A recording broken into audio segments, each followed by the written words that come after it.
सीता चरण चोंच हते भागा। भगवान ने उसको थोड़ा सा हल्का सा दंड दे करके भगवान ने कहा अब ये जगह रहने लायक। आगे बढ़ गए, संत ऋषि मुनियों से मिलते हुए पंचवटी पहुंचे। वहां पर आ गई वो नकटी शूर्पणखा।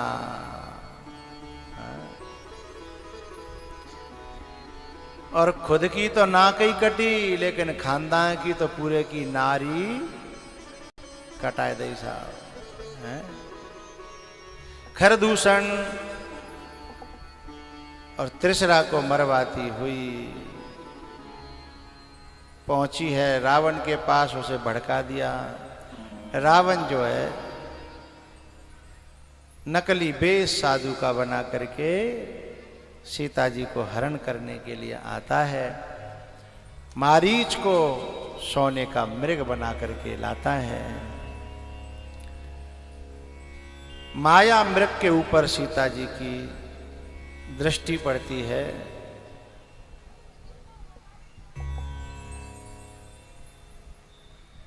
एक बात समझ में नहीं आई कि सीता जी जनकपुर के जैसे महलों का त्याग कर सकती हैं, अयोध्या के राजमहल को ठोकर मार सकती हैं, फिर वो छोटे से या सोने के मृग पे कैसे आकर्षित हो सकती हैं?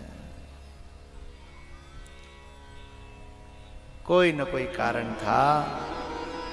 एक छोटा सा बता रहा हूं, कारण तो कई हैं इसमें, एक छोटा सा।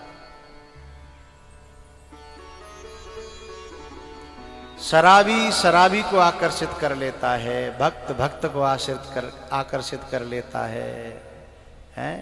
संत संत को आकर्षित कर लेता है, दुष्ट दुष्ट को आकर्षित कर लेता है, माया माया को आकर्षित कर लेती है। इसलिए असली सीता नहीं थी, नहीं तो हिरण आकर्षित नहीं कर पाता। सीता भी माया की और मृग भी माया का, इसलिए दोनों आकर्षित हो गए।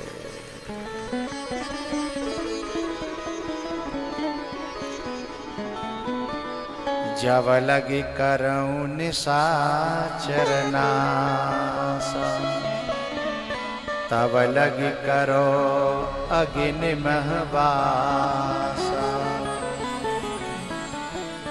है ना? इसलिए नहीं सोने पर सीता जी आकर्षित हो जाएं, कोई सवाल ही नहीं है साहब। जो सोने पे आकर्षित होती हैं वो कभी सीता हो ही नहीं सकती, चाहे वो आज के युग में होए चाहे वो बा युग में होए। समझिएगा मेरी भाषा को, माताओं से कह रहा हूं। जो सोने पे आकर्षित होए और फिर वो कहे कि मैं सीता हूं ना, जो कपड़ों पर आकर्षित होए और फिर वो कहे कि मैं सनातन धर्म की नारी हूं ना, वो किसी कलर पर आकर्षित हो और फिर वो कहे कि मैं सनातन धर्म की नारी हूं ना। सनातन धर्म की नारी तो केवल भगवान पर आकर्षित होती है।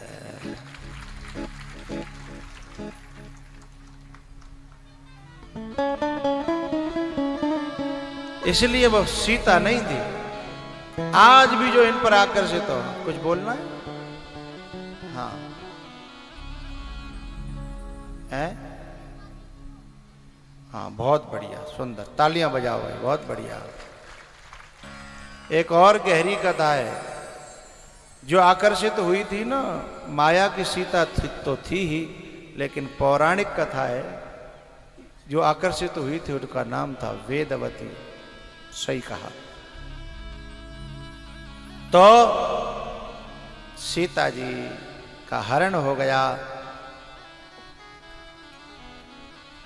भगवान राम मारीच को उद्धार करके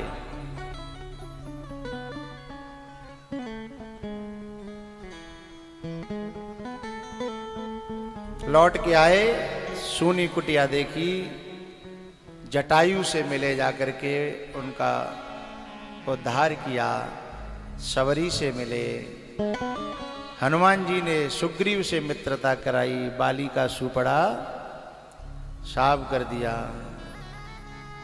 अहंकारी था ना। एक सुग्रीव के दूतों की टोली जिसमें हनुमान जी थे, जामवंती जी थे, सीता की खोज करने के लिए गई। स्वयं प्रभा के दर्शन करते हुए बोले तुमने सीता जी को ढूंढा है? बोले अरे 1 महीना से ढूंढ रहे हैं, आंख बंद ना करी। बोले तो कबो नहीं मिलेंगे। बोले क्यों? बोले शांति और भक्ति आंख बंद करने से मिलती है, खोलने से नहीं। आंख खोलने का मतलब संसार को देखना, आंख बंद करने का मतलब आत्मा और परमात्मा को भीतर देखना। स्वयं प्रभा ने एक ही उपदेश दिया था, मूदौ नयन। शब्द छुपे हैं, शब्द छुपे हैं, उनमें बड़ा सार छुपा है। हम लोग समझते हैं कि यूं ही चौपाई चल रही है ना। क्या कहती है स्वयं प्रभा के मूदौ नयन विबरत जिजा। बंगाली बाबा, यदि सांसारिक दृष्टि से देखें तो स्वयं प्रभा बेवकूफी का काम कर रही हैं। यूं कह रही हैं आंखें बंद करके जाओ, ठोकर खा के मौके बल नहीं गिरेंगे। ठोकर खाए गए मौके बल गिरेंगे, बत्ती सी टूट जाएगी, कजू खावे पीवे लायक नहीं रहेंगे। सांसारिक दृष्टि से रामायण मत पढ़ना, कोई संत की दृष्टि से रामायण पढ़िएगा। है क्या कह रही है स्वयं प्रभा? मूदहु नयन विवरत जिजाहु। बंदर एक दूसरे की तरफ देखने लगे। ये क्या कह रही है? आंखें बंद करके जाएं। तब हनुमान जी संग न होते तो बंदर इस बात को मानते नहीं। हनुमान जी ने कहा चिंता मत करो, मैं हूं, तुम आज्ञा मान के देखो, कोई घाटे का सौदा नहीं है। बोले ने मूद के तो देखो।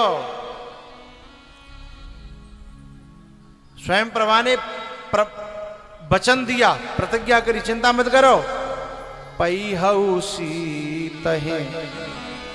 मेरा दावा है तुम सीता जी को पा जाओगे। आंख बंद तो करो।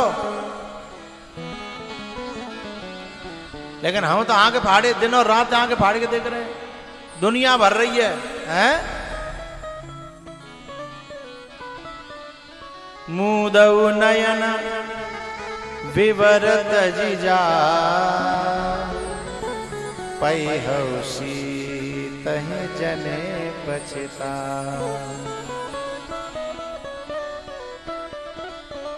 एक जनो इशारा करो बगल वाले थे, सुने ज्यादा मत मीची हो आंख। बोले क्यों? बोले परदेश का मामला हो, धोखाधड़ी है सकते है, बंदर ही तो है। विश्वास कहाँ होता है भक्ति के ऊपर। बोले नेक ने खुली राखियो आओ, और एक काम करियो, ज्यादा देर बंद ना करनी, या फिर एक खोलियो एक बंद करियो। जा अविश्वास के कारण थोड़ा सा विश्वास करो, थोड़ी यात्रा बिना तय करे, बिना चले, बिना परिश्रम के अपने आप पहुंच गए समुद्र के किनारे।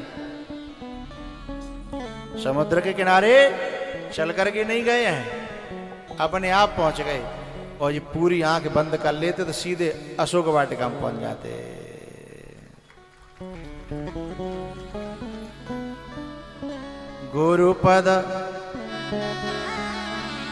गुरुपद पंकज सेवा तीसरी भगति अमा।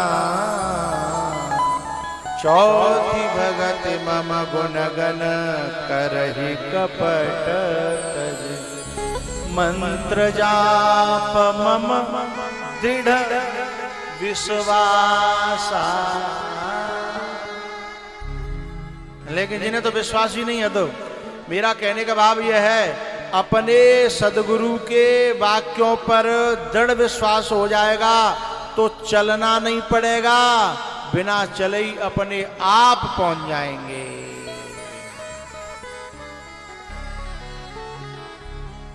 और यदि विश्वास नहीं होगा तो बीच में लटके रह जाएंगे। लटके रह गए ना जे, संपाति तक पहुंचे, फिर कह रहे अब को जाए। अंगद बोले मैं ना जा रहा हूं, मैं बस जा सकता हूं मैं, पर मैं जाए ना रहा हूं। बोले क्यों? बोले जाए तो सकता हूं, पहुंच तो जाऊंगा, पर कछु संशय मोहि फिरती वार।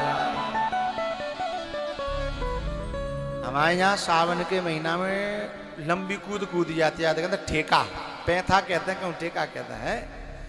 तो कछुपा में ऐसे लोग होते हैं, देखने रे मैंने पहले कूदे हैं, पहले हैं बालकन के संग में मैंने कूदे हैं। तो मैंने देखी वहां में कछू का कहते, वहां में कूदते के ठेले बन जाते हैं, कूदता और वहां में आगे रेत तो इकट्ठा हो जाता है ना मट्टी, तो वो ठेले बन जाते हैं। तो वहां में कछु लोग कहते हैं कि भाई ये ठेले फोड़ तो दूंगो पर गिर पर होंगो, मैं फोड़ तो दूंगो, पावन यूं कर दूंगो गिर के, हैं पर मैं गिर पड़ूंगा। लेकिन फिर फोरवई का जब गिर गो ठेले को फोरव तब है जब फोर तो दे पर ठाड़ो को ठाड़ो रहे, गिरे ना। है अंगद कह रहा है मैं जा तो सकता हूं पर कछु संशय मोहे फिरती वार। आखिरकार जामवंत जी के कहने पर मैं शॉर्टकट करूं, हनुमान जी गए हैं मैनाक पर्वत, सुरसा, इनके बड़े आध्यात्मिक अर्थ हैं, फिर कभी चर्चा करेंगे। बड़े प्यारे अर्थ हैं, बड़ी गहराई है। जस जस सुरसा बदन बढ़ावा, तास दून कपि रूप दिखावा।